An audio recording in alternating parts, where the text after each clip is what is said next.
بسم الله الرحمن الرحيم. الحمد لله الذي خلقنا من آدم وحواء وأمرنا عن اتباع طريق من لا ينطق عن الهوى إن هو إلا وحي يوحى علمه شديد القوى هو سيدنا محمد وعلى آله وصحبه الطيبين الطاهرين. وبعد، أخوتي الأعزاء، أحبابتا إسلامك والمسلمين من حيث ما بلغ الليل أو نهار الجوكته، waxaan halkan uga dirayaa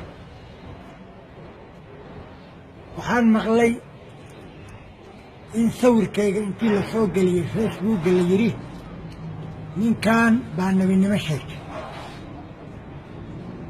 anigu nebinimo ma sheegan, mana sheegan doono, walaa awliyanimaanan sheegan, walaa welinimaanan sheegan. ana daciifun miskiinun min cibaadillaah. marka culamada Soomaaliya iyo islaamka oo dhan waxaan u dirayaa kulligood adduunka meel kastay ka joogaan inaan bari ka ahay. anigu waxaas aanan dhihin. nabigaygu waa Muxamed, allahay waa alla, nabigaygu waa Muxamed, diintaydu waa furqaan. ilaahay baana markhaatiiga ah iyo inta i taqaanaba.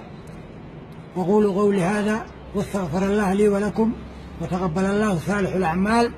والسلام عليكم ورحمة الله تعالى وبركاته.